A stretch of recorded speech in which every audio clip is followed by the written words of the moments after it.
Start. The respondent, along with his companions, entered the booth and terrorized the polling officer as also the polling agents Bastiram and Ishwar of the Congress stopped. The candidates who were assaulted by the respondent by the end of the barrel of his gun stopped. The respondent and others at gunpoint snatched away about 50 ballot papers from the polling staff and, after marking them in favor of the respondent, put them into the ballot box stop. The respondent and his companions at respondent's instance thumb marked the counterfoils of the ballot papers also stop. Para.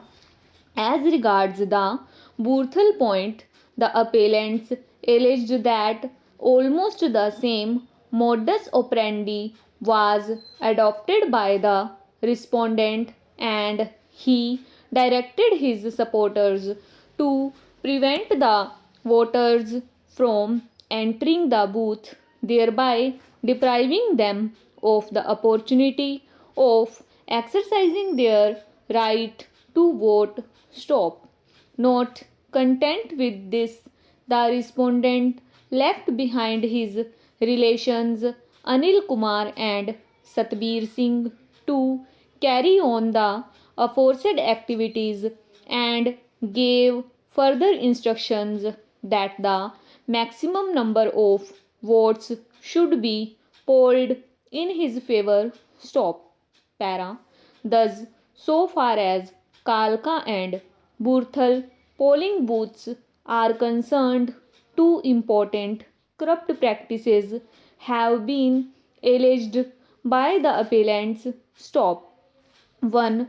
Forcible polling of votes, and second, preventing the genuine voters from exercising their right to vote. Stop. Para.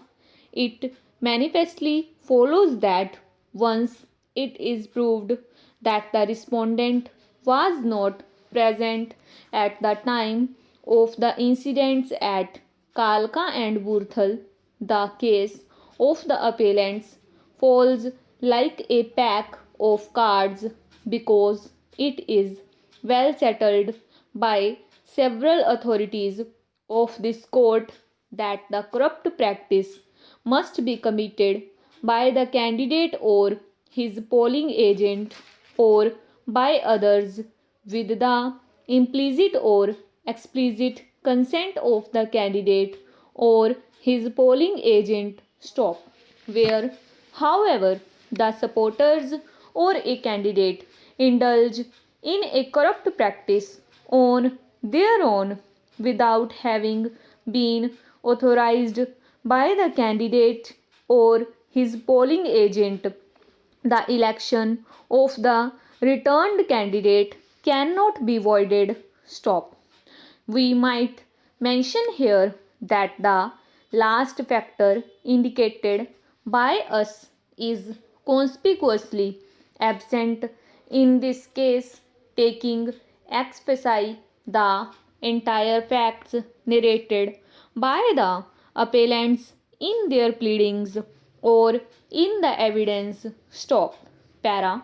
Before, however, analyzing and marshalling the evidence, we would like to refer to the authorities of this court and other courts regarding the necessary precautions to be taken in approaching evidence in election cases and the principles laid down by us. Stop.